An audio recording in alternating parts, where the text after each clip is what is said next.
فهي هنالك هجمه على الرتب العسكريه المخلصه. يا رئيس الوزراء قبل ما تحاسب هؤلاء الرتب، اول شيء حاسب منو سرب المقطع الفيديو وشنو الغايه من تسريب هذا المقطع الفيديو. يعني السلام عليكم متابعين ومشاهدين قناه النهروان، حياكم الله. طبعا اخواني اليوم طلعت بالاعلام اوضح بخصوص المقطع الفيديو اللي انتشر على عبر مواقع التواصل الاجتماعي. اعتقد الكل شافته والكل ضجورت من عنده، وكان عنوان المقطع ضابط مقدم برتبة مقدم يضرب ضابط برتبة عقيد.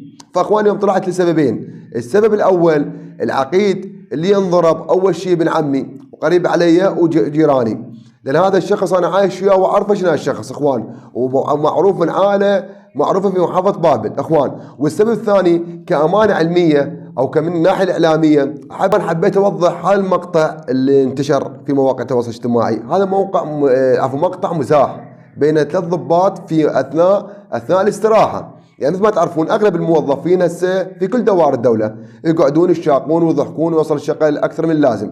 فاخوان هذا اول شيء بالنسبه لمقطع الفيديو انتشر. واكو نقطه ثانيه مهمه اخوان لا يجب على الكل تعرفها.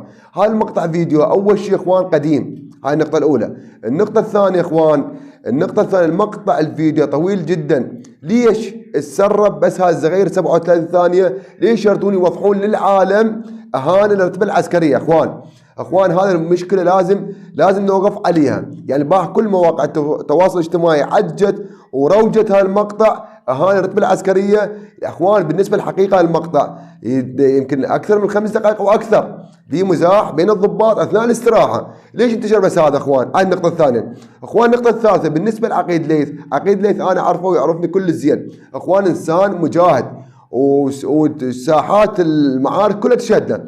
تردون تسالون عليه عليه ضباط الغربيه، سالوا كل الضباط وكل القاده اللي كان مسؤول عليه شنو هو عقيد ليث وشنو عائله عقيد ليث، اعلى من هاي الشيء اخوان. وكذلك اخوان هاي رتبه عقيد ليث يعني اخوان هاي ما وصل لها الا بعد جهد من معارك ضد داعش، معارك ضد العدوان على العراق العظيم. فاخوان حقيقه لازم اليوم نسولف بصراحه لرئيس الوزراء. هذا المقطع الفيديو انتشر اخوان، الغايه من عنده اخوان اهانه الدوله، اهانه للرتبه العسكريه. يعني انا اوضح لكم اخوان، يعني هم 3 ضباط قاعدين بغرفه اثناء الاستراحه. هذا المقطع يعني ضباط بيناتهم الشاقوا.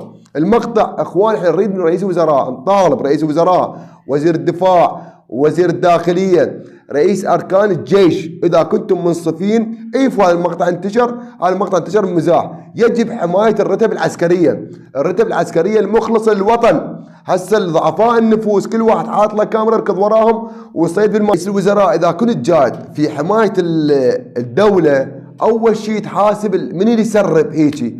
مثل ما تعرف رئيس الوزراء اغلب الضباط واغلب المنتسبين سربوا مقاطع فيديو لهم او هم ونسوانهم على مواقع التواصل الاجتماعي من اجل تشهير بهم. فهي هنالك هجمه على الرتب العسكريه المخلصه.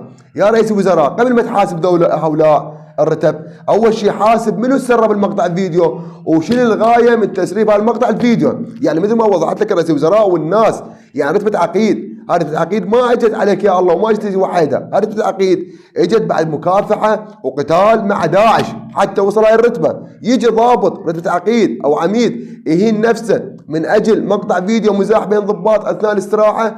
فيا رئيس الوزراء، فيا اخوان هنالك موضوع خفي جدا في هذا المقطع الفيديو. اخوان هسه احنا كنا ننظر له كاعلاميين هذا هان للدوله. يعني اكو هنالك ناس هدفها تلاحق الرتب، تصور الرتب، تبتز الرتب من اجل شنو هو؟ من اجل اسقاط هيبه الدوله. اول شيء احنا نحاسب من النشر هذا المقطع الفيديو، من السربه قبل ما حاسب العقيد والمقدم. لا افتهم تفاصيله وارجع انتم 3 اشخاص بالغرفه اثناء الاستراحه قاعد تصورون من طلع المقطع من سربه وشنو الغايه من تسريب هذا المقطع. ومثل ما قلت لكم اخوان المقطع طويل جدا، ليش سربتوا بس هذا 37 ثانيه امام الملأ؟ يعني هنالك هجمه واضحه على المراتب العسكريه المخلصه للوطن. فاحنا رئيس وزراء، وزير داخليه، وزير دفاع، نطالبكم مو اذا راح تروحون بعد يوم بالاعلام وعاقبناهم وسجناهم وفصلناهم، لا هذا مو عقاب. ارجع لورا، ارجع كم ضابط سربت صوره وانتشرت امام الملأ، ارجع كم عقيد او كم فلان سربت الصور وانتشرت امام الملأ. فاخوان احنا نطالب من رئيس الوزراء وضع قانون، اذا كنت منصف وتريد تحمي الدولة العراقية وتحمي جيش العراق، وضع قانون يحمي الرتب العسكرية. هاي الرتب العسكرية الان ملاحقة اخوان، ملاحقة من خلال تسريب صور الهم، صور لعيالهم، صور شخصية، مهددين اخوان. فاحنا نريد يحطون قانون هذول يعاقبون اللي قاعد يسربون. اجي من سربه هو ابن عمي او قريب عليه، لا، هذا كلامي الى جميع الرتب.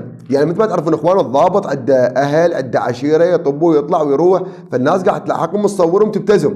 فهذا كلام مو على مود ابن عمي طلعت بالاعلام، لا اخوان، حقيقه المراتب لازم كلها يحميها رئيس الوزراء، يحميها وزير الدفاع، لان هاي اخوان الان وضع المراتب اللي غير منتمين للاحزاب